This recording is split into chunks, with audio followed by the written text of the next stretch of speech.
दर्शकों, आपका फिर से मैं एक बार स्वागत करना चाहती हूँ कि आप हमारे साथ उपस्थित हो। मैं एलिज़ाबेथ भारती इस सीरीज़ की जिसमें हम परिवारों के बारे में सीख रहे हैं, जो मिसेस E.G. वाइट की पुस्तक एडवेंटिस्ट होम उस पर आधारित है।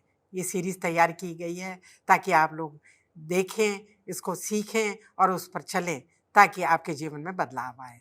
इससे पहले कि हम अपनी इस सीरीज़ को प्रस्तुत करें, आइए एक वचन पढ़ लेते हैं, जो कि रोमे की किताब 12 अध्याय और उसका 2 पद इस तरह लिखा है पवित्र शास्त्र में। इस संसार के सदृश ना बनो, परंतु तुम्हारे मन के नए हो जाने से तुम्हारा चाल चलन भी बदलता जाए, जिससे तुम परमेश्वर की भली और भावती और सिद्ध इच्छा अनुभव से मालूम करते रहो। इस अच्छी वर्ष के साथ मैं आपका एक बार फिर से स्वागत करती हूँ। दर्शकों, हमारे साथ मिसेस रेबेका सिंह है, मैं उनका भी स्वागत करना चाहती हूँ। मिसेस रेबेका सिंह, मैं आपका दिल से स्वागत करती हूँ कि आपने समय निकाला हमारे इस सीरीज़ को पूरा करने के लिए। इसमें हम अब जो है 10वें अध्याय पार्ट में चल रहे हैं और परिवारों के बारे में बहुत कुछ हम लोग मिसेस वाइट ने जो लिखा है सीख रहे हैं। इससे पहले कि हम आगे सीखें, एक छोटी सी प्रार्थना हम कर लेते हैं। हमारे स्वर्गीय दयालु पिता परमेश्वर, हम आपके निहायत ही शुक्रगुजार हैं कि आपने हमें सुंदर अवसर दिया है प्रभु जी कि हम आपके वचनों में से और जो आपकी दासी रही हैं जिसने हमें बहुत कुछ सिखाया, उनके द्वारा बहुत कुछ सीख सकते हैं। प्रभु जी, शुक्रगुजार हैं मिसेस सिंह के लिए कि वो हमारे साथ हो सकती हैं, वो हमें सिखा सकती हैं। अपने दर्शकों के लिए भी दुआ करना चाहते हैं। प्रभु जी, आप उनके साथ होइए, जो कुछ भी सीखें समझें उस पर चलने वाले हो सकें। आप हमारे साथ भी होइए प्रभु जी। जब मैं यहाँ एंकरिंग करती हूँ प्रभु, तो आप मेरी भी अगुवाई कीजिए। इस विनती को हमारे उद्धारकर्ता प्रभु यीशु के नाम में मांगते हैं, सुन ग्रहण कीजिए, आमीन। हम एक बात अपने पवित्र शास्त्र के द्वारा ये ज़रूर सीखते हैं कि अजनबियों की सेवा करना हमें बाइबल सिखाती है। तो ये कितना ज़रूरी है हमारे लिए, हमारे परिवारों में, मसीही परिवारों में। अगर हमारे परिवार में कोई अजनबी आते हैं तो हम किस तरह उनका स्वागत करें या उनकी मदद करें। संस्कृत में एक श्लोक है जी, अतिथि देवो भव। जी, मतलब अतिथि को जो है हमें सत्कार करना चाहिए। और हम क्योंकि इंडिया में रहते हैं तो हमारे जो है हम लोग जो हैं सेविकाई में ज़्यादा करते हैं। अतिथि सत्कार जो है हमारे अंदर कूट कूट के भरा हुआ है। यहाँ पे एक वर्ष पढ़ूंगी मैं, इब्रानियों उसका 13वां अध्याय में, और उसकी पहली और दूसरी आयत में हम देखेंगे कि यहाँ पे हमें पौलुस क्या बता रहा है। ये कह रहा है भाईचारे की प्रीति बनी रहे, अतिथि सत्कार करना ना भूलना, क्योंकि इसके द्वारा कुछ लोगों ने अनजाने में स्वर्गदूतों का आदर सत्कार किया है। तो यहाँ पे हम देख रहे हैं कि उत्पत्ति उसका 18वें अध्याय में अगर हम देखें तो वहाँ पे हमने देखा कि अब्राहम के पास 2 स्वर्गदूत आए और अब्राहम ने क्या करा, उनका आदर सत्कार किया। उसने एकदम से एक मेमना उसको काटा और खाना बनाया, तैयार किया और उनको अपनी पत्नी को बोला कि तैयार करो, वो लेकर आते हैं। और फिर वो वहाँ से जब सदोम जाते हैं तो हमने देखा कि लूत ने भी वैसी ही सेवा करी जैसे कि अब्राहम ने की थी। और हम देखते हैं कि आदर सत्कार हमारे जीवन में बहुत ज़रूरी है। हमें ये सोच के नहीं करना है कि मुझे इससे क्या फ़ायदा है। कभी कभी हमारे दिमाग में यह आता है मैं उसको ही आदर सत्कार करूँगी या करूँगा कि मुझे जिससे फ़ायदा हो। बाइबल हमें ऐसे नहीं बताती। बाइबल कह रही है क्या पता तुमने आदर सत्कार करके किसी अजनबी का, किसी स्वर्गदूत का आदर किया। भले में ही कह रहा अनजाने में स्वर्गदूतों का आदर सत्कार किया है। हम देखते हैं, हम कभी कभी हम देखते हैं कि हमारे पास जो आदमी है, क्यों मैं इसकी सेवा करूं, ये तो देखने में भी अच्छा नहीं है, ये तो देखने में कपड़े गंदे पहन रखे हैं। हम ये ना अपने आप को हम उससे ऊंचा समझ लेते हैं। आदर सत्कार, अतिथि सत्कार या अजनबियों का सत्कार वही कर सकता है जिसके मन में ये भावना ना हो कि मैं इससे अच्छा हूँ। ठीक है, आपने देखा होगा कि वो सामरी आदमी जो था, जब वहां से एक आदमी जब जा रहा था तो उसको चोरों ने मार पीट के उसको घायल कर दिया, तो एक लेवी जाता है और वो देख के चला जाता है। दूसरा एक और जाता है लेवी खानदान का याजक, वो भी देखता है और चला जाता है। लेकिन ये सामरी होता है जिसके मन में उसके लिए दया आई। एक तरह से हमारे मन में अगर दया आ रही है, प्यार आ रहा है, तभी हम अजनबी की सहायता करेंगे। उसके मन में दया आई, उसने घायल देखा, वो करा रहा है, उसने उसको पानी पिलाया, उसके घाव धोए। और मैं सोचती हूँ कि गधे पे बैठाना, क्योंकि गधा आगे पीछे होता है, उस पे बैठाना अकेले इंसान को कितना मुश्किल लगा होगा, लेकिन उसने वो किया और उसको जाके वहां पे धर्मशाला में छोड़ा। और कहता है कि इसका जितना खर्चा आएगा मैं दूंगा।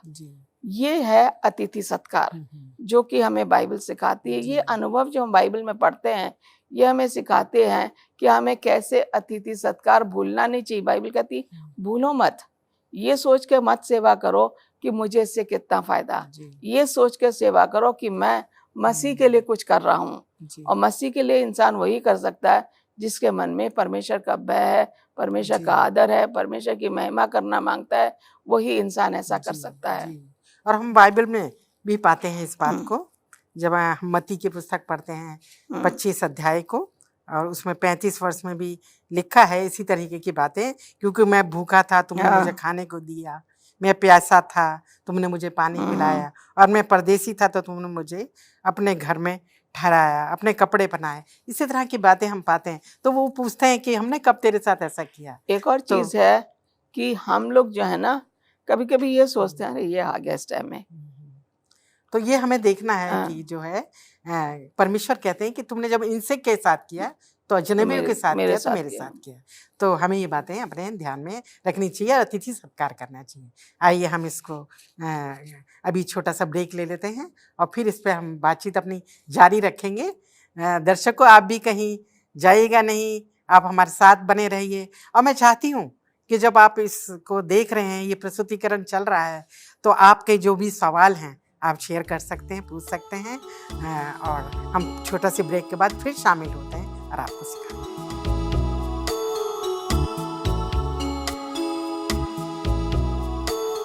दर्शकों, आपका फिर से एक बार स्वागत है हमारी इस सीरीज में। हम देखते हैं कि अतिथियों के बारे में हमने सीखा कि हमें कैसा उनका सत्कार करना चाहिए, परंतु हमें परमेश्वर कैसी सेवकाई चाहते हैं अन्य लोगों के लिए, कि हम उनकी मदद करें, सेवा करें उनकी। उसके लिए हमें परमेश्वर क्या सिखाते हैं? आप अगर देखें, हमारे अंदर जो है ना, इच्छा पूर्ति होनी जरूरी है। किसी की सेवा करने के लिए हमारे अंदर से मन की गवाही होनी चाहिए कि मुझे इसकी सेवा करनी है। हमें ये सोच के नहीं करना कि मुझे कुछ लालच है, मुझे ये सोच के करना है मैं परमेश्वर के लिए कर रही हूँ। मदर टेरेसा को देख लीजिए, वो बाहर से उठा के लाती थी जो भूखे थे, जो लाचार थे, जो बीमार थे, उन्होंने कभी भेदभाव नहीं करा। वो वहां पे अंदर ले जाती थी, उनके घाव धोती थी, अपने हाथ से खाना खिलाती थी। वो ये कहती थी मुझे हर इंसान जिसकी मैं सेवा कर रही हूँ, मुझे मसीह दिखता उसमें। मैं सोचती हूँ मदर टेरेसा एक महान स्त्री थी, बहुत सिंपल थी। वो सेवा उसके अंदर कूट कूट के भरी हुई थी। एलिया जाता है विधवा औरत के पास जो कि खेत में लकड़ियां बिन रही है। उसने उसको देखा और बोला कि मेरे लिए पानी लेकर आ। और जब पानी लेने के लिए जाती है तो कहता है एक रोटी का टुकड़ा भी लेकर आ। तो ये कहती है कि मेरे पास जो है, मैं लकड़ियां बीन रही हूँ और मेरे पास थोड़ा सा तेल है और थोड़ा सा आटा है कि मैं और मेरा बेटा उसको खा के, हम आखिरी मील खा के हम मर जाएंगे। एलिया ने बोला तू जाके पहले मेरे लिए रोटी बना के ला और फिर अपने लिए बना। जब उसने ऐसा कहा कि अपने लिए बना, वो औरत गई, उसने रोटी बनाई, तेल लगाया, एलिया के पास लाई, पानी भी लाई, उसने खाया, उसने कहा अपने लिए बना। और उसमें तेल और आटा था। और जब तक वो अकाल पड़ता रहा, वो औरत ने एलिया की सेवा की और वो तेल और जो आटा था उसके वहां से खत्म नहीं हुआ। जब हम सेवा करते हैं ना, हमारे अंदर बरकत आ जाती है। ये बरकत ऐसे ही नहीं आ जाती है। हम्म, आप देखें जो यीशु मसीह ने जब भीड़ को खाना खिलाया, जब उन्होंने कहा इनको खाने के लिए दो, फिलिप कहता कितने लोगों के लिए खाना कहाँ से आएगा? एक बच्चा होता है, कहता है एक बच्चे के पास क्या है, 5 रोटियां 2 फिश है। वो कहा इनको बिठाओ खाने के लिए, जी और उसने रोटियां तोड़नी शुरू करी, 50-50 के ग्रुप में खिलाया, और मैं सोची 5000 लोगों को खिलाया। उसके अलावा औरतें और जी, बच्चे थे, जी उनका नंबर नहीं दिया हुआ। यीशु मसीह ने सेविकाई हमें सिखाई है कि 4000 लोगों को खिलाया। फिर यीशु मसीह ने जो नमूना दिया है हमें वही करना है। जी हाँ। जब हमारे मन में स्वार्थ नहीं है तो हमारे घर में बरकत आएगी। हम देखते मसीह, हाँ यीशु मसीह के जैसे आप बता रही हैं हाँ कि कितना प्रेम उनका था, हाँ कि जो भीड़ जो है, किसी को दुख है उसमें देखा, हाँ किसी बीमारी में, चाहे शारीरिक हो, हाँ चाहे मानसिक हो, चाहे भावनात्मक, कोई भी तकलीफ, कोई तकलीफ को लेकर उनके पास जो आया, तो हम देखते हैं प्रभु यीशु मसीह ने सेवकाई की। उन्होंने कभी ये दिखाया नहीं कि मैं थका हुआ हूँ, या मैं नहीं कर सकता, नहीं या मेरे पास कर समय नहीं है, जबकि पूरे पूरे दिन जो है वो करते थे सेवकाई। तो उन्होंने हमें ये सिखाया सेवकाई करना, लोगों की मदद का। तो ये यीशु भावना मसीह हम लोगों के दिल में, वो प्यार हम लोगों के दिल में होना जरूरी है। तो वो दुआ करें, प्रार्थना करें कि वही प्रेम हम लोगों के दिलों में हो दूसरों लोगों के लिए, ताकि हम सेवकाई कर पाए।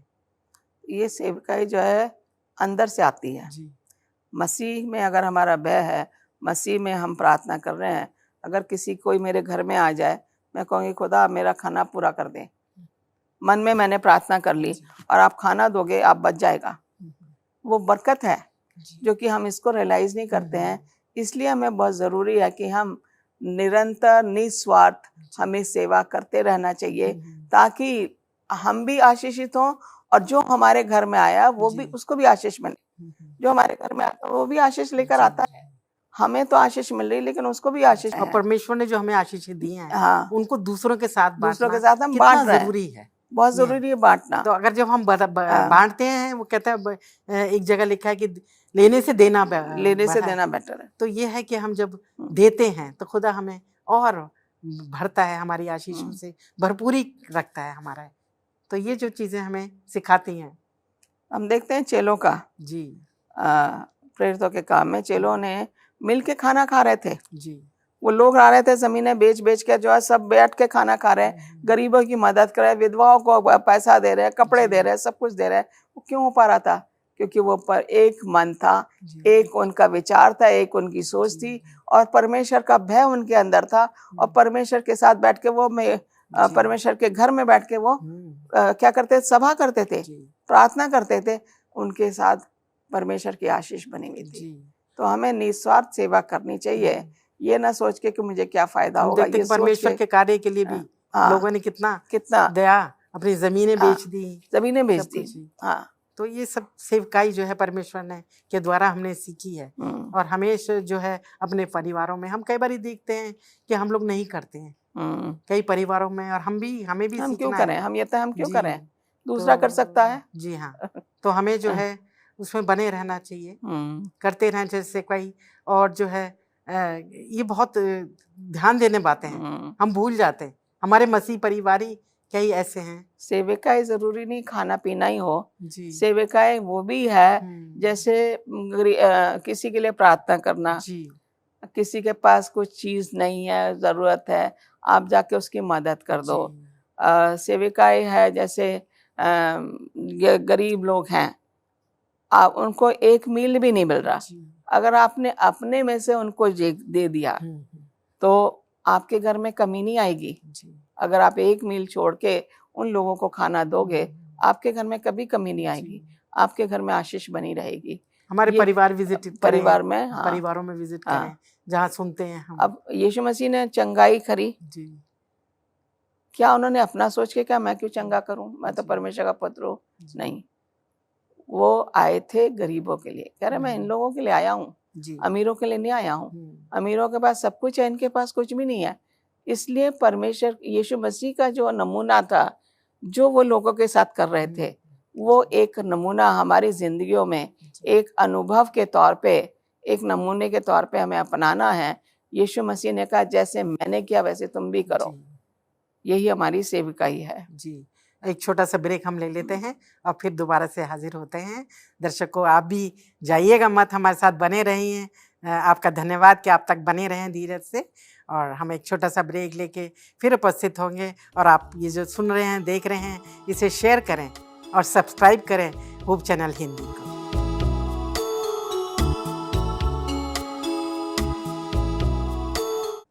दर्शकों, आपका फिर से स्वागत है इस थर्ड पार्ट में। हम जैसे कि परिवारों के बारे में सीख रहे हैं और बहुत सी बातें सेवकाई के बारे में हमने सीखी, पर हम देखते हैं कि कई बार हमारा स्वार्थी स्वभाव, जैसे अभी बात कर रहे थे आप, कि हमारा स्वार्थी स्वभाव होता है। तो हम ये भी पाते हैं कि अगर हम स्वार्थी हमारा जो व्यवहार होगा तो जो हमें खुदा ने आशीषें दी हैं वो छीन सकती हैं। क्या ये सही है कि आशीषें हमसे ये जो है तोड़े हमसे छीने जा सकते हैं जो परमेश्वर ने हमें दिए हैं? एक तरह से अगर देखा जाए, आशीष हमें किससे मिल रही है? ईश्वर से। तो हमारे मन में स्वार्थ क्यों होना चाहिए? है ना, सोचने वाली बात है कि हमारे मन में स्वार्थ के तो हमारे अंदर आनी ही नहीं चाहिए भावना। स्वार्थ का मतलब क्या है? मैं।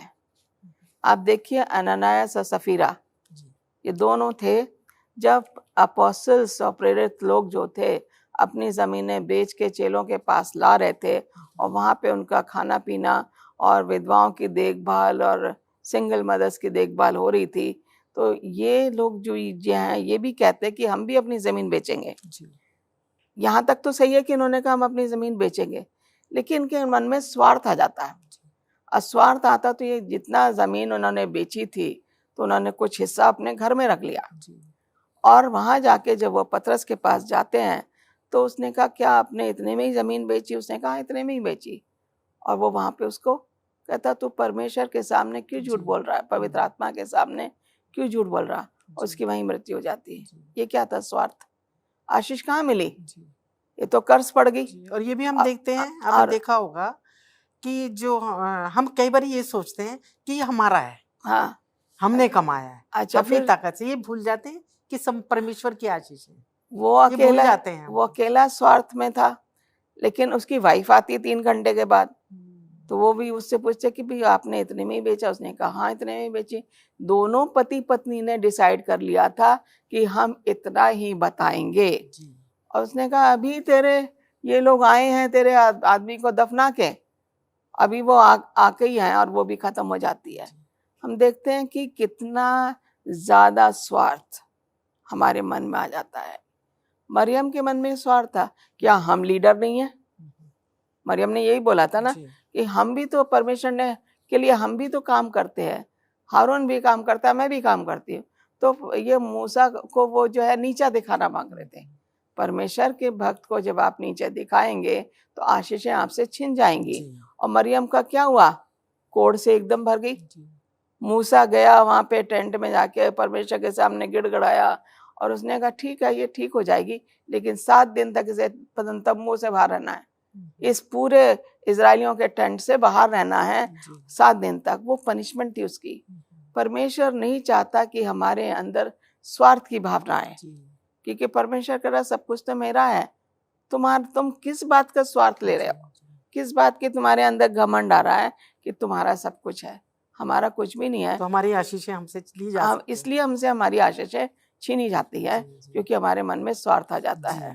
एक और बात मैं जानना चाहती हूँ कि आजकल बहुत से पढ़े लिखे युवक जो हैं, नवयुवकों को हम देखते हैं कि वो जो है परीक्षा में पढ़ जाते हैं, तो उनके लिए क्या संदेश है? उनको क्या सिखा सकते हैं? पवित्र शास्त्र का भी हवाला देके बता सकते हैं? अगर आप क्या कहना चाहेंगे इस विषय पर? अगर हम देखें आजकल का जो जनरेशन है एजुकेटेड क्लास है, कोई इंजीनियर है, कोई डॉक्टर है, कोई कुछ है, लेकिन जब इनके मन में लालच क्या आता है? पैसे का लालच, है ना। जब पैसे का लालच आता है, आप देखते हैं जो क्राइम हो रहा है वो कौन कर रहा है? Young generation. वो यंग जनरेशन जो है पैसे के लालच की वजह से वो क्राइम की ओर बढ़ जाते हैं। अब ऐसे लोगों को अगर हम देखें तो उनको बचपन से वो सुरक्षा या वो शिक्षा नहीं मिली है कि हमें पैसे का लालच नहीं होना चाहिए। क्योंकि परमेश्वर कहता है कि थोड़े में ही तुम देखो मुझे आजमा के। मलाकी की पुस्तक में लिखा हुआ ना कि अब मैं तुम्हारे लिए आसमान से झरोखे खोल दूंगा। हमारे पास जो है चाहे हमें थोड़ा ही मिले, परमेश्वर उसमें आशीष देता है। लेकिन अब कुछ लोग ऐसे हैं जो घर छोड़ देते हैं। अब घर छोड़ते हैं कि वो सोचते हैं कि मेरे घर में गरीबी बहुत है, मैं घर छोड़ देता हूँ। अब घर छोड़ रहे हैं, वो सोचते हैं बाहर जाके उन्हें क्या होगा, अच्छी जिंदगी मिलेगी, लेकिन अच्छी के बजाय वो बुराई की ओर चले जाते हैं। क्यों? वो घर में जो है उनको वो सुरक्षा नहीं मिल रही माँ बाप से, इसलिए वो बाहर की ओर जाते हैं और उन्हें बुराई पे चलने में कोई टाइम नहीं लगता है। जी। और हम बड़ी अच्छी हमारे हाँ। पर उदाहरण हम देखते हैं। हाँ। 15 में उड़ाऊ पुत्र की कहानी, उड़ाई पुत्र की कि उसको कहानी। दुनिया की हाँ। इतना उसको घेर लिया कि वो अपना अलग हो गया, पिता का प्रेम को छोड़ के अपने परिवार को लेकिन छोड़ के जब उसने समझा जी। तो वापस परमेश्वर के पास आता है। लेकिन बड़ा वाला भाई जो था वो परमेश्वर से दूर हट जाता है, क्योंकि उसे अपने भाई को अंदर घर में लेना उसे पिता का अच्छा नहीं लगा। और वो जो रास्ता था, ये उड़ाऊ पुत्र का वो है कि परमेश्वर के पास आना। एक परमेश्वर से दूर चला जाता है और एक परमेश्वर के पास आ जाता है। और उसने पछतावा किया। जब ये नवयुवकों को, जब उन्हें अपने रियलाइजेशन होता है, तो वापस वो परमेश्वर के पास आने की कोशिश करते हैं।